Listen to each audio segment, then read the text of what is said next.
Hello, wrestling fans, and welcome to episode 245 of the We Can't Wrestle podcast. The brothers Max in here with you. I'm Nate, that's Aaron. Hello. We are continuing our journey through the NWA/WCW Clash of the Champions. We are at Clash of the Champions 3 this week. Before we get there, though, and I see, Aaron, that you've probably already seen them because you commented on one of them, but I did want to read because you like to give props to your supporters and your listeners. Yes. So I'd like to read the comments that our friend Regimus11 on YouTube gave on our review of Clash of the Champions 2 from last week. On the Kevin Sullivan thing, he says, I agree with the Kevin Sullivan take. The Varsity Club was okay, but mostly everything after that was dreadful. Eventually, I turned the channel anytime the Dungeon of Doom came on TV. Plus, he was a bad actor with his fake laughs and facial expressions. Kevin Sullivan is one of my least favorite wrestlers / bookers of all time. Only Kevin Nash was worse at both. Harsh. Okay. I my take on Sullivan, and I tend to agree a lot with what he said about Sullivan. As other than the Florida, I did enjoy the Florida stuff. I actually liked his stuff in Smoky Mountain. Some of the stuff in WCW when it wasn't way over the top. I don't have a disdain like it sounds like Rigamus may have for Kevin Sullivan, but I also kind of sort of agree on the booker thing. I think Sullivan was a little bit limited as a booker. He booked heat. That's what he knew. Mm-hmm. It's like, I would never say he's as bad as this guy, but it's like how Vince Russo, leaned on the swerve. Yeah. I don't know what I'm gonna do. We'll just swerve it. Yeah, just kind of a one trick pony all the time. Sullivan's is all heat. Mm-hmm. Doesn't know how. Yeah, he has an A and a B, but he doesn't know how to get to C. Yeah, like everybody talks about, oh, why did the NWO just decimate the WCW guys? It's like, well, we did this, and this. What's the end? Oh, let's just have the NWO kick the shit out of them. Mm-hmm. The fans will be mad. It's all about heat. Yeah, and that could work in a territorial mindset, but when you're doing a week-to-week nationally broadcast television show, that's not good. Yeah, I agree. I'm not saying everything has to be 50-50, but there should be a little 60-40 at least. Mm-hmm. And like you said, it was like the finish line. The finish line was disappointing. The NWO should have been over after Sting beat Hogan. Let's just leave it at that. After that, man, with the Wolfpack stuff and the NWO versus the NWO, and it needed to go away after Starrcade 97. Yeah. I mean, you could have even left Hogan as a heel, you know what I mean? But just the NWO has to go. And Aaron, I noticed you commented here back, but on Nikita Koloff, he said Nikita looked smaller when he had hair because he was smaller when he had hair. He came back with the hair. When he was gone, taking care of his sick wife, he quit the roids. That's a fact. I get my timeline with Koloff screwed up sometimes because he had a few times where he left and came back. So honestly, sometimes I don't, and I, my bad, but I don't remember when it was he left because his wife was sick. It was right around this time, so he's right in that. My thing was just saying, like, compare him to, like, when he came back in, like, 91, 92 or whatever, and he still had that more, I'm not going to say he was slender, but not that big, muscular, jacked up Koloff that he was. He still looked bigger when he was, like, and more intimidating looking when he was bald. Mm-hmm. That was my only thing. And then he says, I agree with the Sting take as well. I pretty much pretend like post-WCW or post-95 Sting never even existed. In my opinion, the Sting turn basically marks the slow decay of professional wrestling. The Outsiders was a good angle. The NWO with Hogan and 1-2-3 Kid was a good angle. The Cruiserweights were cool, but the NWA ruined wrestling. I know that's an extremely unpopular opinion, but I lost interest quick. And on the other channel, all you had was Jerry Lawler acting like a 12-year-old in heat screaming about puppies. So here's what I'll say. Fun. Here's what I'll say, Rigamus. I don't think the NWO, for me, the NWO was the decay of the ruined wrestling. I think the NWO ultimately probably ruined WCW in the long run because they didn't know what to do after the NWO, and they didn't have the grace period of somebody up top to give them the time to figure it out. So Bischoff gets fired, Rousseau gets hired, and it's off to the races for the death of WCW at that point. So ultimately, I think the fact that they drug it out too long, like I was just saying, probably was responsible ultimately for why the company met its demise. But there's been wrestling that I've enjoyed since, so that's why I can't subscribe to the fact that it ruined wrestling, but I can say ultimately it probably ruined it. It was like WCW's biggest thing and WCW's worst thing. Yep. So, but thank you. Whether we agree, disagree, whatever, it's great to have conversation, and we appreciate you commenting on our YouTube channel. So, we're doing Clash of the Champions, Clash of the Champions 3. It's Fall Brawl, September 7th, 1988, Albany, Georgia, at the Albany Civic Center with 3,700 in attendance. And Aaron, you had a little blast from the past you wanted to hit us with here before we get into the wrestling show. Yeah, and before we do that, I did look up the rating, and this show got a 5.4 rating, so it did decent. Not too shabby. Yeah, the arena they're at. Do you know the song "Mary Mary" by Run DMC? I do. Yeah, like the original, like calling out a Karen.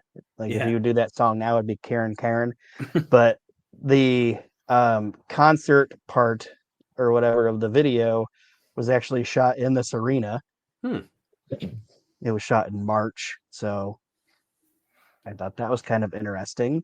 And then just kind of like a pop culture type reference of what was going on in September of 1988. And you can guess if you want. But what do you think the number one movie in this month was? September of 88. Man. September of 88. I'm trying to hold on now. I swear I'm not cheating. I'm just trying to think of what movies were big in 1988. I'll give you a hint. It's a horror movie. Okay.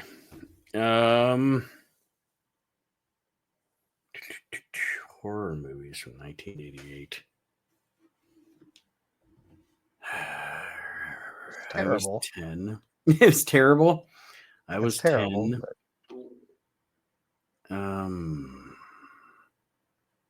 That Cats movie, or the cat, Eye of the Cat. No, that didn't come out in 88. I don't know. It was Nightmare on Elm Street Part 4. Oh. That was the number one movie.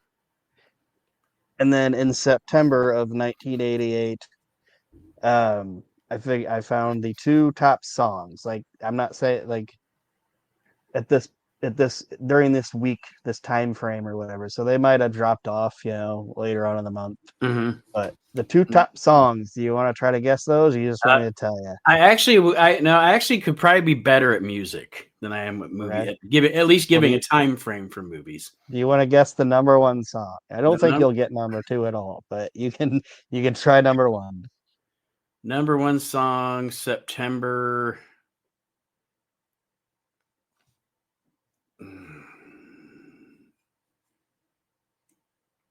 Is it a Taylor Dane song? No. No. Taylor Dane is like.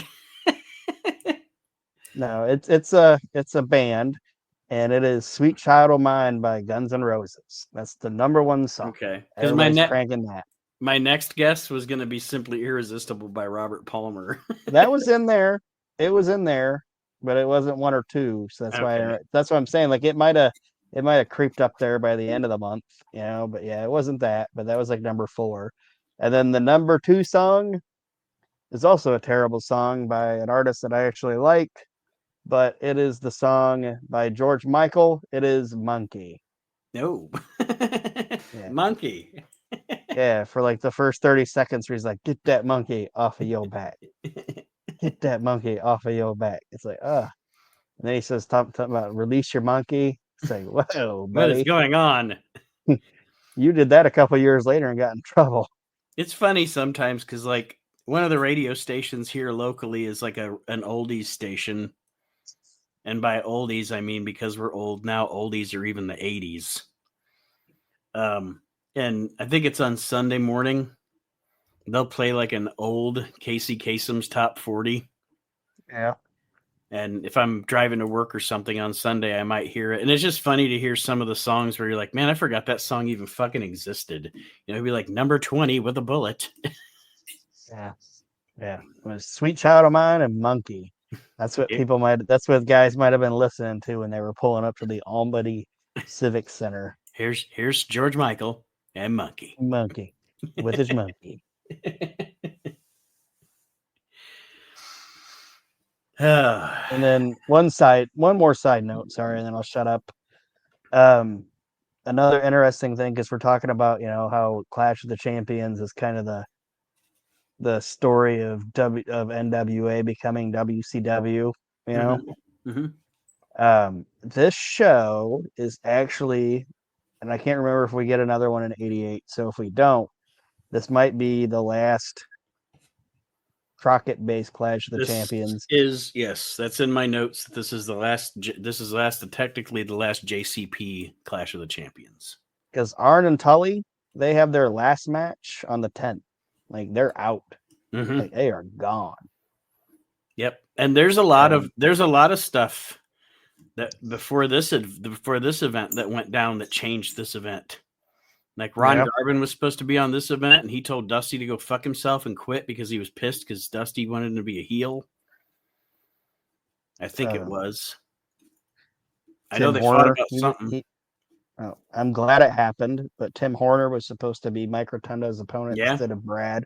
Yep. Like a bunch of different shit happened. So it's kind of like this is the last hurrah for Jim Crockett Promotions. So that's why it's interesting. Well, not the only reason it's interesting, but pretty interesting. We have an opening video of the announcer talking about desire. And the desire, of course, is the desire that Sting has to be the main event, to be a champion. That kind of runs down the history of Sting and the Horsemen in 1988, because he is going to be facing Barry Windham for the United States Championship in tonight's main event. I thought it was a well done video for a 1980s video. I actually liked it. I thought it was kind of cool. It was kind of showing the rise of Sting and his whatever. Yeah, I enjoyed it. I know this is getting off track, but I know the production values of WWE today are unmatched. Like the only people that probably have better production values than WWE at this point is NFL Films. So WWE, obviously their production team makes amazing videos and amazing openers for pay-per-views and stuff, and they're cool as hell. But my favorite opening video things for wrestling are the WWF like 96 through 97 ones. Yeah.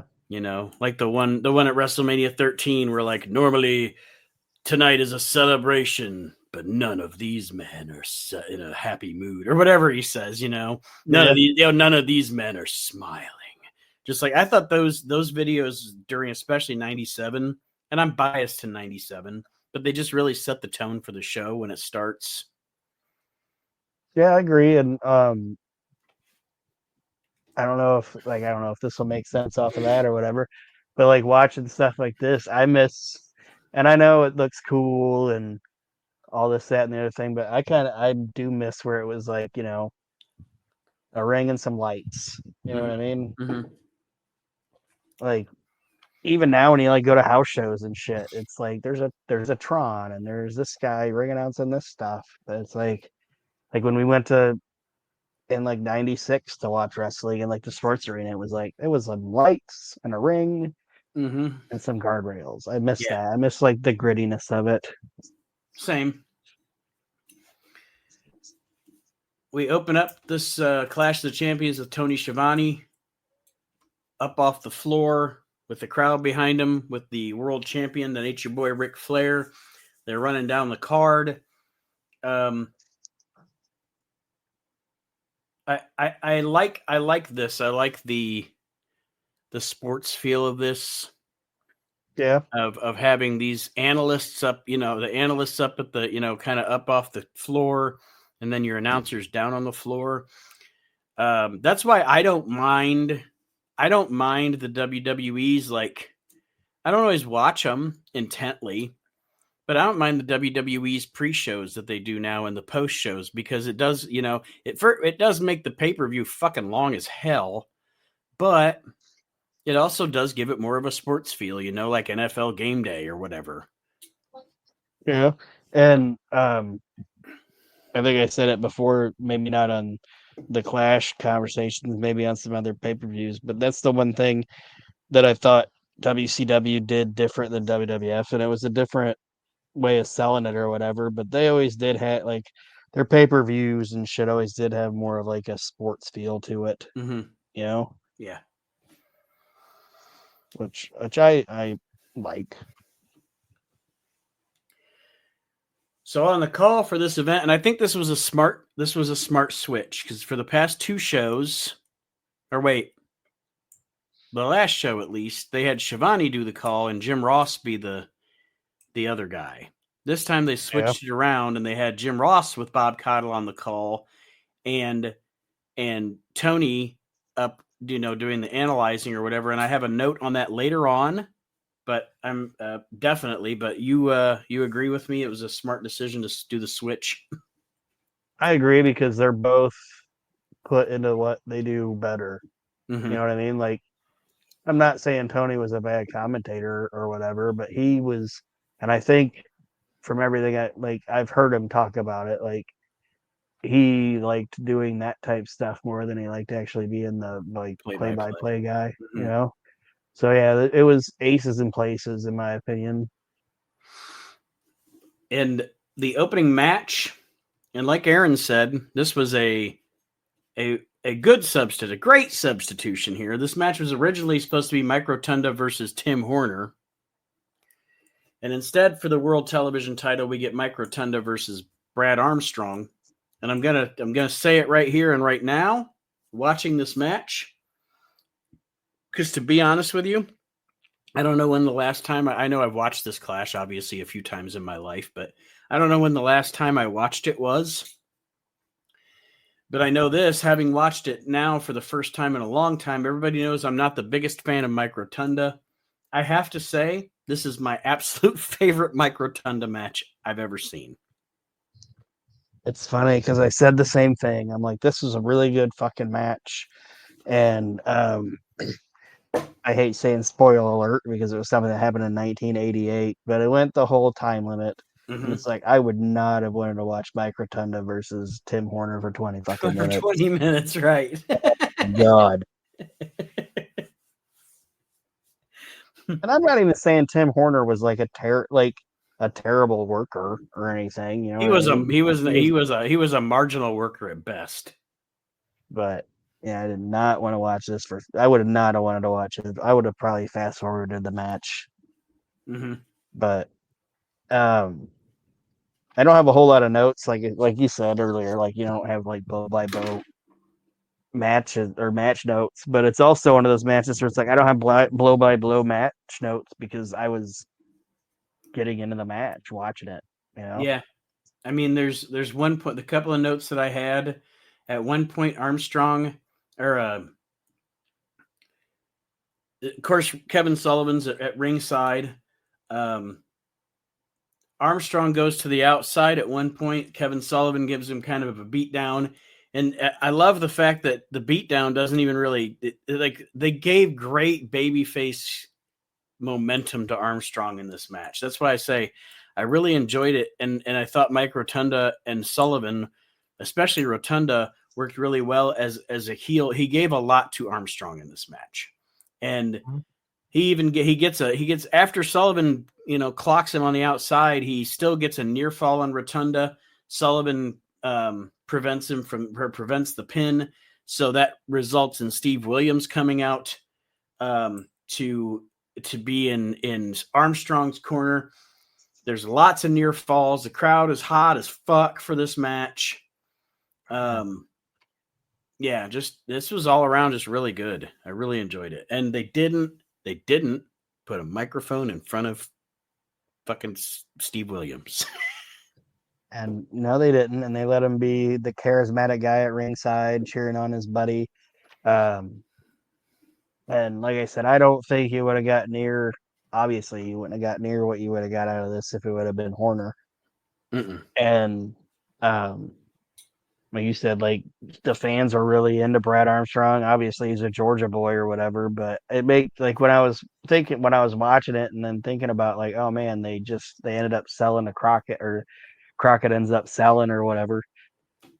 Um, I wonder if Brad would have had a different trajectory if that wouldn't have happened, because like once Ted took it over, it wasn't very long before non-wrestling people were,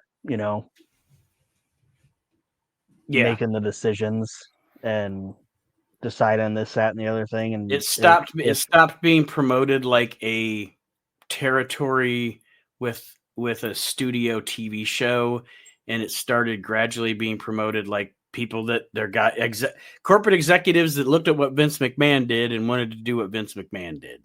and Brad was never going to be able to do that.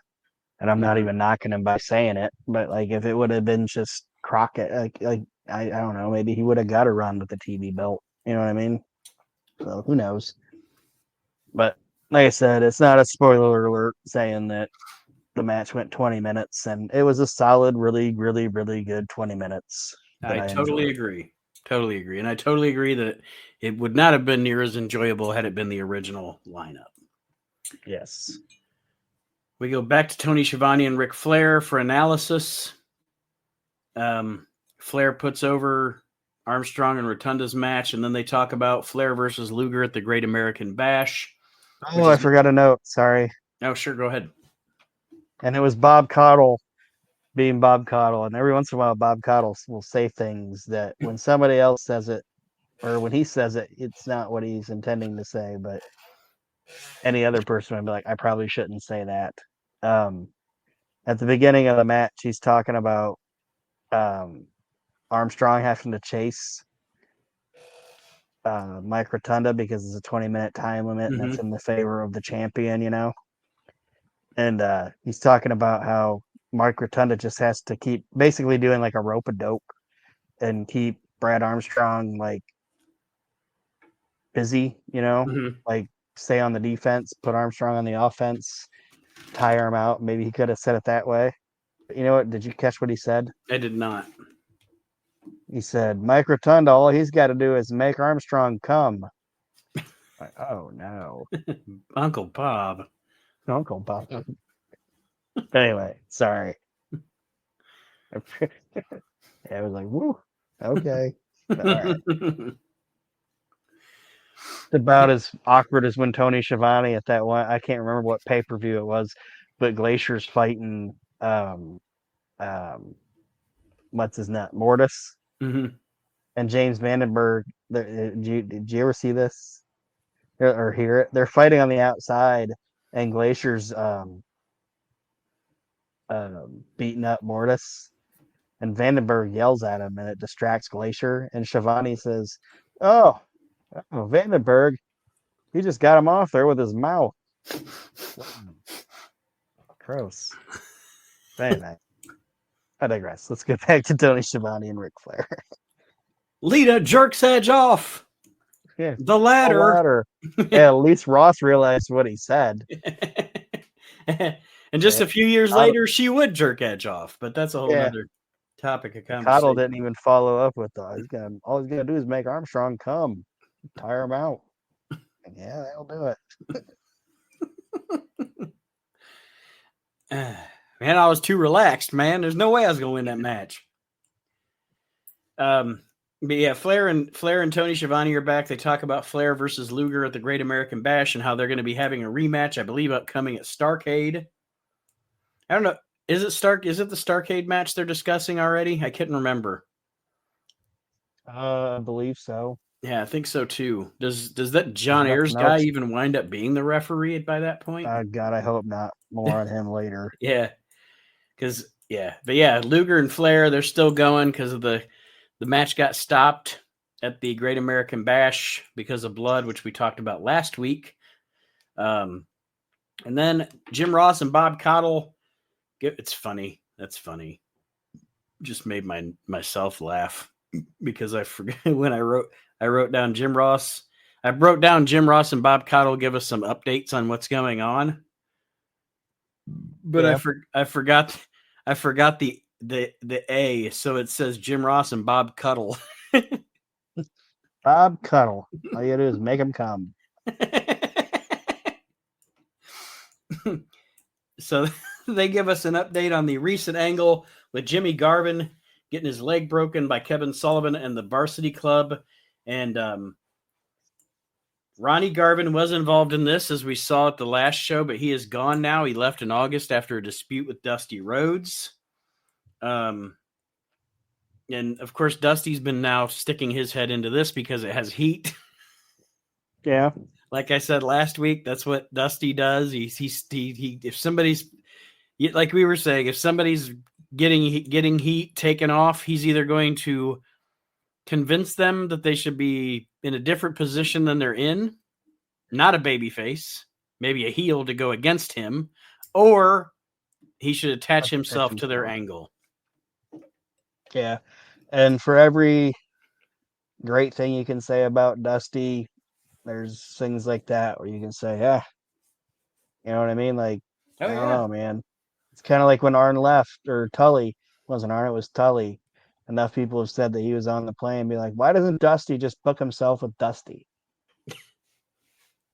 And that's all it is. Like, nobody else is getting anything out of this shit. Mm-hmm. Fuck him. And he got too, I don't want to say full of himself, because he was like, obviously a megastar and one of the best ever, but it's like, dude. Yeah. Oh yeah, like everybody knows from Even anything. in '88, he was getting a little stale. Yeah, You know what I yes, mean? definitely. Everybody knows he's one of my favorite promos of all time. Some of his matches are so good, and they're not good because he was particularly a fantastic wrestler. They're good because of his charisma and the way he worked with the Ric Flair or what have you as a face versus a heel. But no, I can name a few different points in Dusty's career where it's like, man, he is wearing out his welcome, like Yeah. big It's time. kind of like it's. And I don't know if this is gonna make sense, but Dusty in '88 was almost getting like Hogan in '92, '93. Mm-hmm. It's like, we're tired of it. We want to see something else. Yep. And it doesn't work. There's a reason that Dusty was cutting so many promos when he was feuding with Flair in like the empty studio instead of in front of the crowd. Because he didn't want that crowd booing him. Right. Yeah, And they were.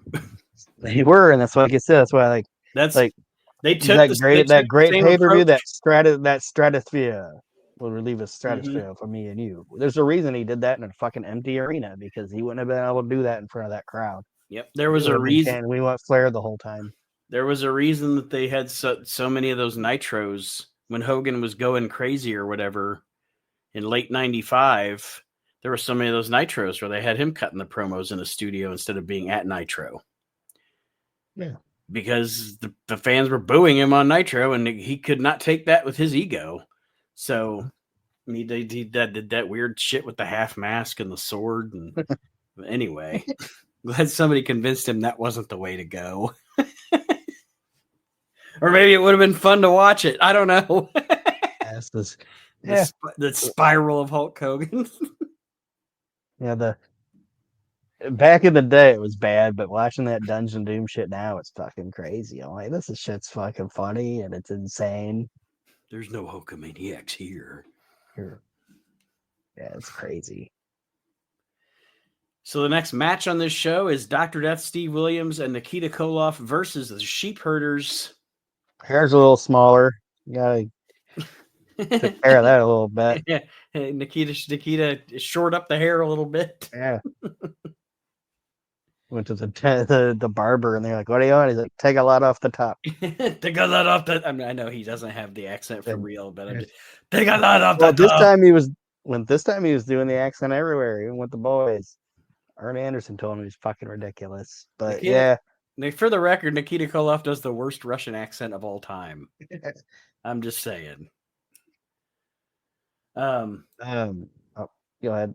No, I was just gonna say this match was Was what you would expect between the sheep herders and these two big badasses, Nikita Koloff and Dr. Death. It's a which I actually liked as a it's team. yeah, They yeah. didn't team very much that I know of, but they look good together. But this is definitely a Um, fight. oh yeah. Um, I don't like I said, I don't have a lot of notes about the match itself because I don't whatever. But one thing I did put, and this might be you might not even think it would be a good idea, but I think it would be cool to see a non WWE produced. And when I say this, don't get me wrong, I like WWE documentaries, hmm but they're very WWF or WWE centric, you know, hmm which they should be. They're paying for it, you know. But I think it would be really cool, even more like when we were talking about their past and how long they were in the business and everything. And I was reading more about them, and like I wish we'd get like a non WWE made documentary just about Luke and Butch and their career. I think that would be interesting as fuck. Yeah, It'd be nice to get before Luke dies. We don't have Butch because anymore. there's a lot of Just letting history there. Luke, yeah, just listening to Luke like tell his story from 1962 to 1996. It's like that would be fucking fantastic and super interesting, and all the different countries he went to, and yeah, it's like, god damn. I don't know. I've just gotten more fascinated by Luke and Butch for some reason. Man, it would be super interesting. Yeah, because I mean, if you think about it, they wrestled through, like we talked about last week, debuting in the '60s. They wrestled through going. Let's just say from 1963, they wrestled through every era of wrestling to at least the early 2000s because they were still in the WWF by late '96. They were still in the WWF, Yeah. and then they went on the indies for another 5 years or so before they retired, and then they would come back periodically after that. So They even showed up in ECW. yeah, yeah, yeah. But yeah, you're right. It'd be a Yeah, fascinating story. and I wish they'd do it. I don't even know if they have like a book. You know I what I don't think mean? Like so. even if it was a book, I'm like, God damn, this would be so interesting. And it's just like an untapped thing that nobody's done, and I wish they'd do it. Somebody would do it. Somebody smarter than me needs to do it. Brian Solomon, get on it. Yeah. But notes of the match, I only have like a couple, and one was saying that I thought Dr. Death and Nikita looked good as a team, and then that cross body that Dr. Death did was pretty goddamn impressive. hmm Like he almost climbed up the ropes with no arm, like without using his hands. He climbed up the ropes backwards, and then this 285-pound dude hit a fucking cross body that was like on point. Like he didn't need Butch to run into him, you know. He hmm just fucking hit it, and I'm like, God damn, that dude was a fucking athlete, man. Dude was a freak.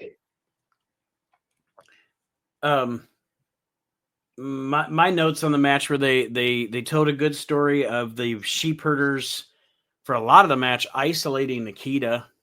So they did a really good build to the hot tag during this matchup. Your Yeah. good old fashioned fucking tag team wrestling. The heels keep the baby face from making the tag for so long. Your hot tag's really hot, and the crowd really popped obviously when Doc got the tag. Yeah, the finish was a little clunky and weird, but Yeah, it kind of I came. I didn't wrote mind it. down here Russian Spike. I says like the RKO out of nowhere. Yeah, I With the put that Russian Russian Spike sickle out of nowhere, or but sickle, it's yes. like, yeah, Steve had him up in that press slam and got taken out, and then tagged in Nikita real quick, and then he just hit that sickle on I think it was Butch, and it was just like boom, 1, 2, 3. But that was quick. I mean, it was clunky, but I mean, actually pretty believable, hmm you know. So yeah, I enjoyed the match itself. The next match, it comes up on the screen as grudge match. Yes. Must have they never said it was no disqualification, but I assume it was because there's interference and nobody gets disqualified. But let's go through this mess anyway. It's Dusty Rhodes versus Kelvin Sullivan. I went, oh, the Battle of the Pencil. Yeah, Um, with Gary Hart. with Gary Hart. I did see here that the bout was originally scheduled as Dusty Rhodes and Dick Murdoch versus Al Perez and Ron Garvin, which is funny because obviously Ron Garvin's gone. He left. But it's funny that they decided to change it from Dusty to and not have it be Dusty versus Al Perez, and they just made it Dusty versus Kevin Sullivan.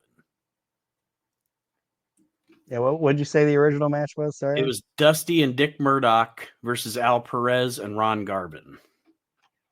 Yeah. So they just changed it to like nothing that was like that. Yeah, nothing other than Gary Hart being at ringside. Yeah. But yeah, the match is what it is. At one point, Gary Hart hands Kevin Sullivan the spike. I think it's funny, the Asiatic spike, the spike. They never know what they're supposed to call it with Kevin Sullivan.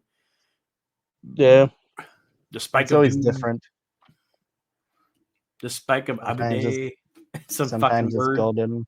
Yeah, some word he found in a book. Yeah. He was always just from like weird places like Singapore, and yeah. His character was fucking crazy. But I mean, obviously these guys are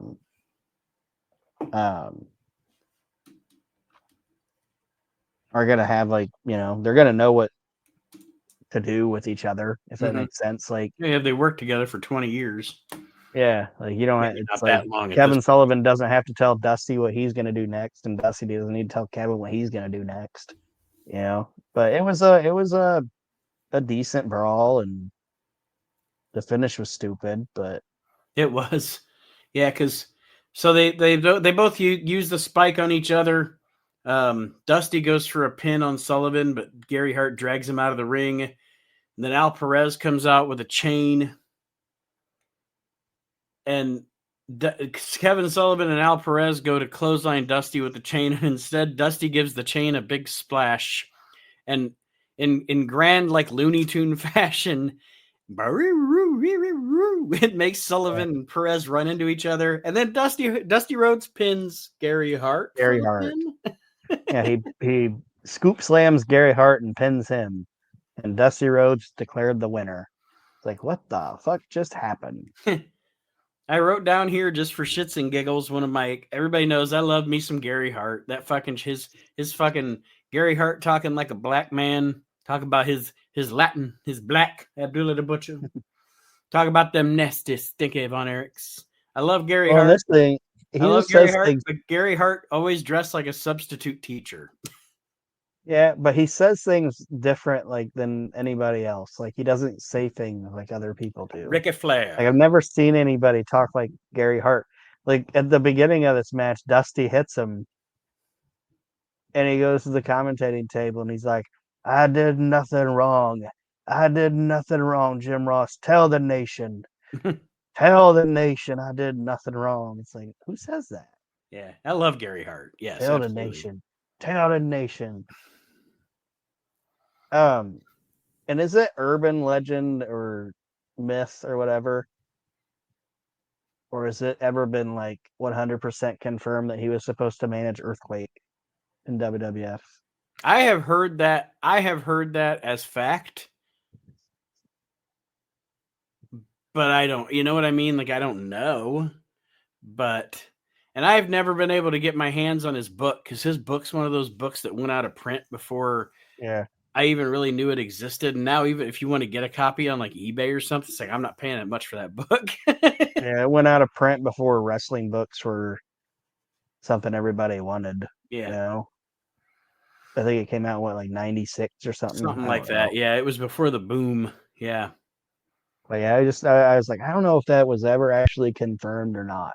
But I'd always heard that there was footage out there of him hyping the debut of Earthquake, and then it never happened. Speaking of which, did you hear the natural disasters are going in the Hall of Fame? Yeah, I heard it's rumored.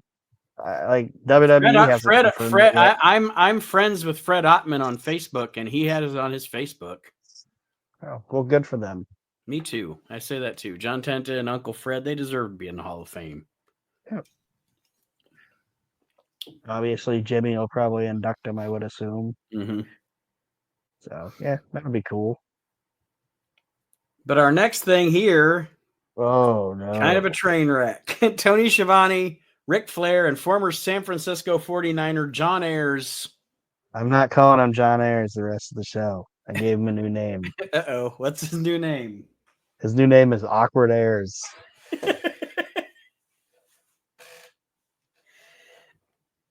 That's true. That's not an understatement.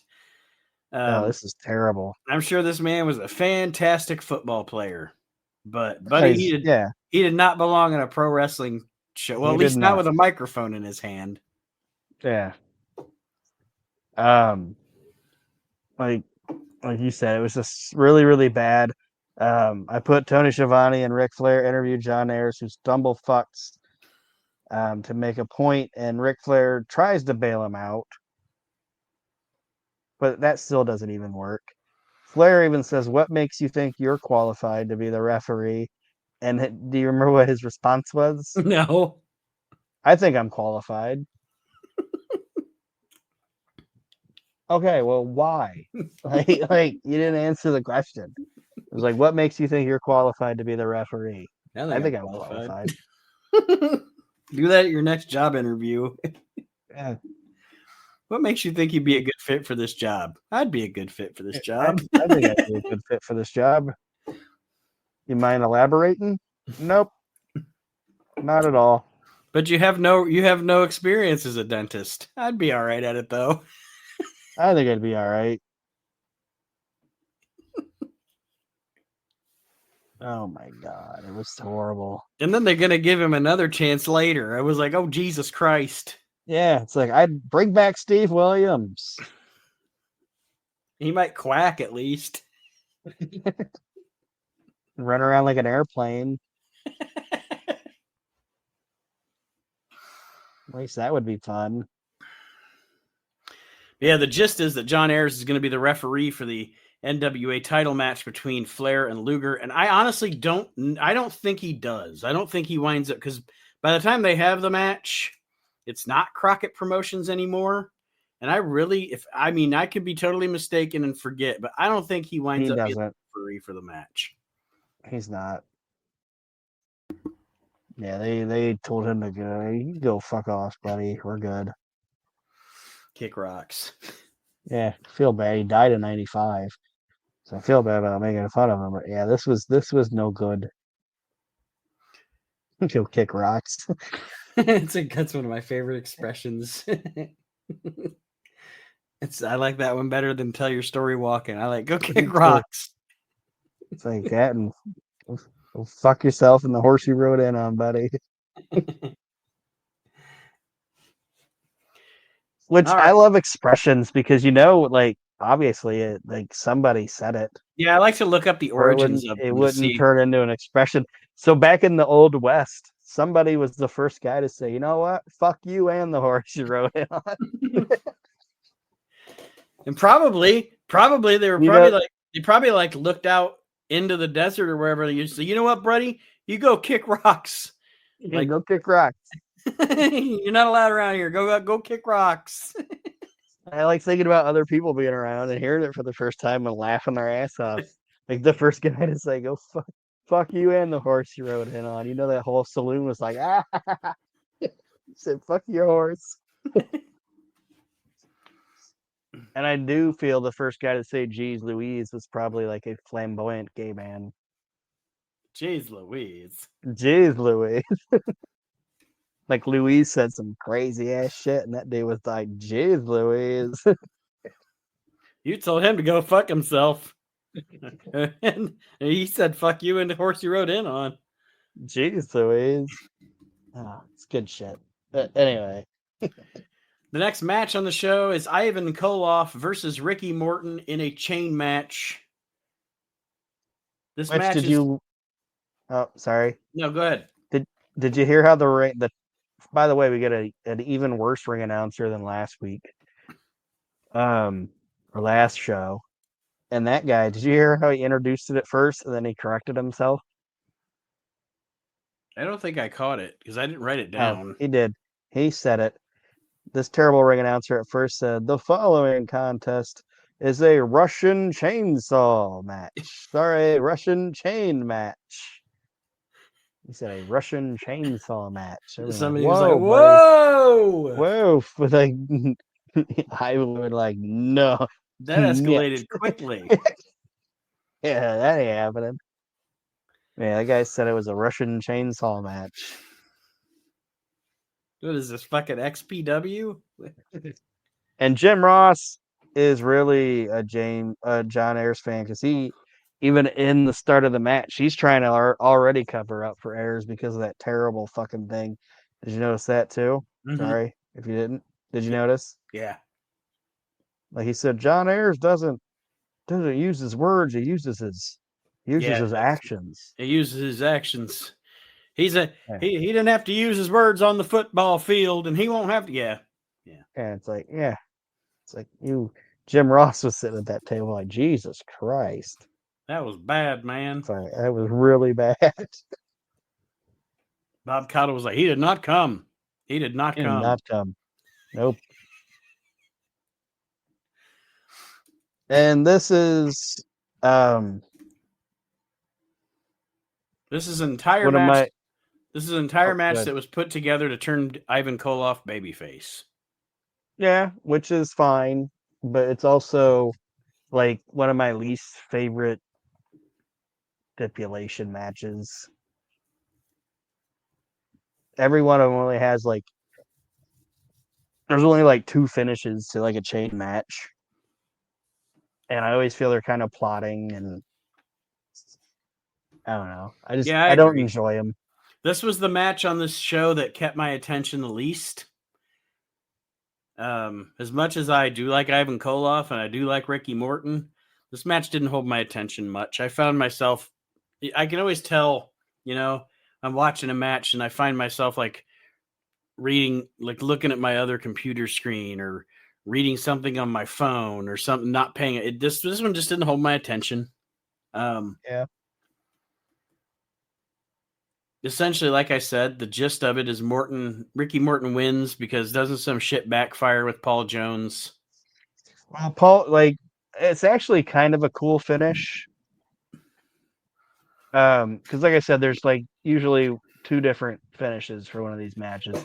It's like the baby face is touching the corner behind the heel's back, and he doesn't know it. So then the heel either flips over him or flips the heel and ends up touching the corner himself, or the baby face winds up like getting blown back into the corner. Those are like the 2 finishes.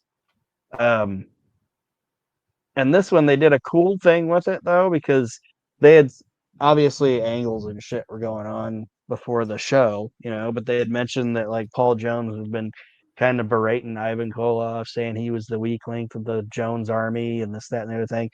And Ivan was actually preventing Ricky Morton from getting to the corner by locking his legs onto the rope, But then Paul Jones like insisted that he grab the riding crop, so he ended up doing it. Yes, that's what he ended up doing it, and then Koloff didn't lose grip of the crop. Jones did, and that blew Morton into the buckle and allowed him to get the victory. So then after the match, Paul Jones is blaming Ivan Koloff, but it's like Ivan Koloff was holding his own, and you fucked him up. Yeah. So that was actually kind of a cool. I was like, that was a cool finish. The match was boring because I don't like chain matches, but the finish was actually pretty cool. I also did note down here, one of my notes is I did like the fact that I don't know, it was funny because Bob Cottle usually is more like he doesn't really take the side of the face or the heel. You know what I mean? Yeah. But he did. It was funny during this match. At one point, he goes, "Yeah, that little dictator, Paul Jones." I did think that was funny. Like for some reason, like the one guy that just gets Bob Cottle's goat. It was Paul Jones. He's been around him for fucking true, yeah, 30 years. Yeah. This guy, all the time he's around. Little dictator, Paul Jones. This little guy's around all the time with his stupid hat and his mustache and his mustache, His little poofy shirt. his little shitty army. I did that. I also thought it was funny. I also thought I was actually. I'm not a big. I don't. I've never been a big Paul Jones Army fan or whatever. But for some reason, there's lots about Paul Jones during this match that entertained me. I also thought it was funny. Sorry, how effectively and sternly Ivan Koloff put him on his ass. Oh yeah, He was like, "Bam, nope." And Jones that's what I'm saying. Like, fucking, yeah, it didn't take him long to say "fuck you." You know what I mean? Like, yeah, he it didn't was beat around good. the bush. He didn't beat around the Yeah, bush at all. and like I said, it's like, how long were they together? You know what I mean? Yeah. So if you know the history of Koloff and Jones and all that shit, it was like it's kind of the same as, well, I shouldn't say it's the same, but it's the almost the NWA equivalent of Andre smacking around Bobby. Yeah, I You know what have I had mean? it. I have fucking Yeah, I've had had it. it with you. Fuck you. Like, this is not my fault. You This have, is all and your fault. that you know what? It's funny if you could go back and do it. You could probably even make it even more entertaining and be like, you know what? I was thinking about all those times the check was just a little light and you had your fucking excuses. And you know what I mean? Yeah. You could have all these grievances over a period of 5 years. Like that one Like time I was supposed to get that title shot and you gave it to Tijo Khan yeah. or whatever, you know. Fucking Shasta Watley. What the fuck? So yeah, I mean, like I said, I the match was boring, but the post angle was fun. Yes, because Russian assassin one attack. Well, yeah, the Russian assassin attacks Ivan, and then turns out the whole time they had another Russian assassin waiting in the wings because another one comes out, and Paul Jones and the assassins do a beatdown on I'm sorry, Ivan Koloff. Yeah. And the fans are chanting for Nikita and he never shows up. Nah, he never shows up. He's got a new friend, Dr. Death Steve Williams. Yeah. Nobody helped me last week. He keeps saying last week because we just Yeah. recorded it. He's like, nobody helped me a couple months ago. Fuck you. Nobody come to help Nikita. Yeah, but nobody. But yeah, I mean, like I said, I enjoyed the finish. Then Jim Ross interviews John Ayers, and John Oh Ayers my doesn't do god. any better. My notice, oh my god, John Ayers is back. Awkward Ayers, he's back. Like, his tie's too little, like his jacket's unbuttoned, and he's just Mustache is mumble crooked. fucking around. He's just mumbling the fuck around, and Jim Ross can't even get anything out of this guy. He probably left that bill, and they're like, "Oh, good job, buddy." Oh my god! Don't call us, we'll call you. Yeah, we didn't put a deposit on him, did we? Did anybody promise that guy anything? Yeah. Like, is anything signed? Yeah, it was all bad. That guy, second word, I don't know. He's made my list as worst. Like, he's made my list as one of the worst wrestling celebrities of all time. And we're not done with him yet. He's still involved in the next situation. Yeah. Something I wrote down here, though, because the main event of this show is Sting versus Barry Windham for the United States Championship. And I wrote down here, again, this is like a show that I haven't watched this show in a long time. I don't remember the last time I watched it. It's not that I didn't enjoy it. It's just, there's some stuff you watch more frequently than you watch other stuff. But something I wrote down here, Sting versus Barry Windham for the United States Championship. This is a great match, but I also wrote down for everything that I've ever heard him do, because I've watched pretty much his whole career, I would easily put this match as one of my favorite Jim Ross calls of all time. I don't know why, but Jim Ross's call, and again, he's had so many good calls over the years, but for some reason, man, his call of this match was just, I would say it's better than his call of like some of the Flair Steamboat stuff. Like, those two of his dudes, man. man, Like he he was big. really was on in this fucking match. Yeah. He adds to the match so much. And I don't know if this will make sense, but like there's that whole dynamic of like Sting and Warrior, Mm-hmm. you know, because they started together and they broke up and they went to the two big companies at this about the same time, and kind of Right. where it shows the difference of who raised each guy, if that makes sense. Mm-hmm. Like Sting was surrounded by Tully, Arn, Barry, Flair, Dusty. Like, and I say Dusty, but we made fun earlier, kind of like about how Dusty didn't want anybody to get more over him, but he was surrounded by guys that were like, we can build, and Luger got the same treatment too of holy shit, look at these guys, look at these kids, we can groom them and build them and make money with them, you know, going forward. Whereas Warrior was surrounded by sharks. They were like, Yeah. holy shit, Mm-hmm. fuck this guy. By And sharks, not only sharks, but also people on top that were paranoid yeah, that's about what I'm saying. losing Like, their spot. And yeah. so that's what he became because he was like, oh, that's how you get over is by fucking other people over. You know what I mean? Yeah. So it was like totally different. And I don't like Warrior to begin with. I don't think he would have been whatever. I don't think it would have been any.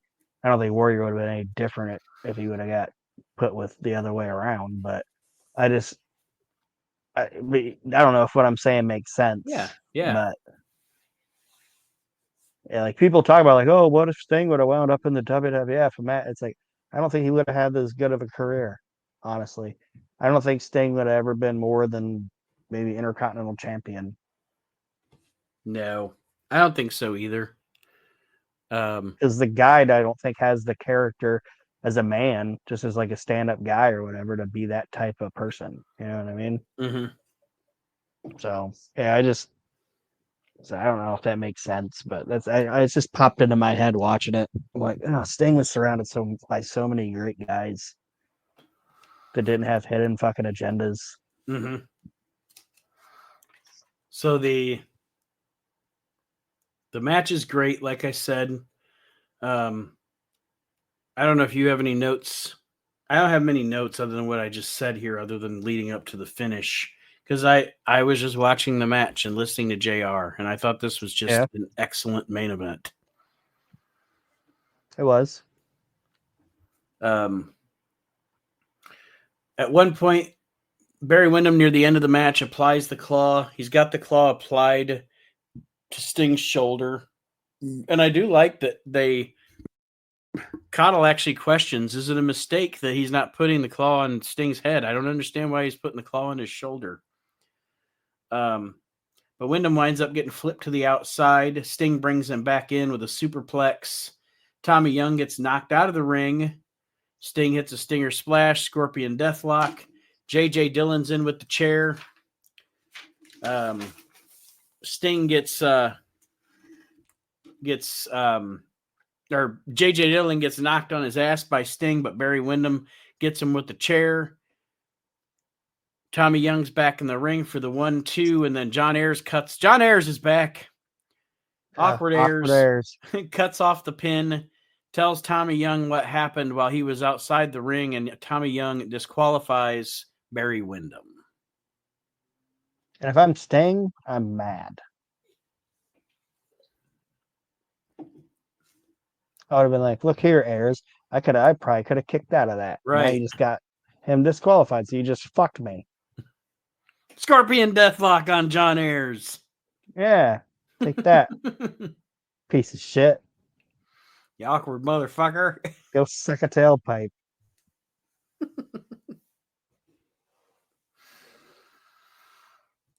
So the show's in the books. Clash of the Champions 3. Like I asked last week, between 1 and 2. So now we'll go 2 to 3. Do you think on the Clash of the Champions scale here we improved? Stayed about the same? or took a step backwards with this clash?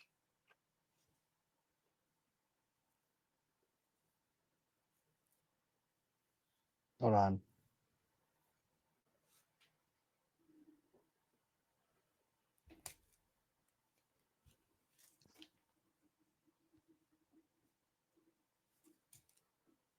Can you hear me? Yeah. Okay, I don't know what happened, but you muted for a minute. I don't know if I hit a button or something. Sorry. I'll just go with my question that I asked. Okay. Let me write the time down here quick. I had my notebook sitting on my laptop and I picked it up and like you muted, so I was like, I think I hit a button. So okay. That's all right. Sorry. No, it's okay. I'll just give like 10 minutes of silence so I know where to edit, and then I'll just go from there. 10 minutes. 10 seconds, sorry. Say no, you're not. I got fucking pizza rolls to make.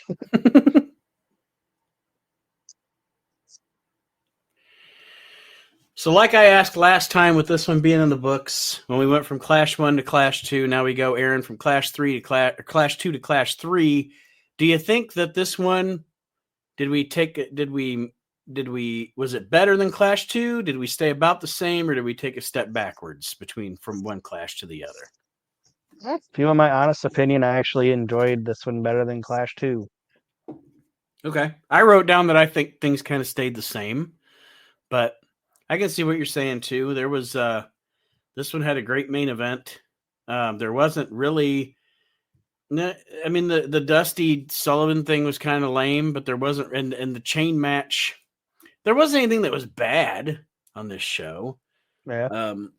It was an entertaining show from beginning to end. Because, like I said, with the Koloff Morton thing, the chain match didn't really get my interest very much, but it wasn't terrible, and the stuff afterwards was fun with Jones and Koloff. It was just a vehicle to get him to that point. So I enjoyed it. Well, that being said, we will sign off. Next week's show, of course, as we continue here, will be the Clash of the Champions 4. And that will be the first Clash of the Champions of the World Championship. I mean, it's still the NWA, but the World Championship Wrestling era, the Turner era, begins of the NWA/WCW next week. So we will be doing that one. And that being said, we are going to sign off. We will see you then. Thanks for listening to this edition of the We Can't Wrestle podcast, everyone. We'll see you next week. Thanks, everybody.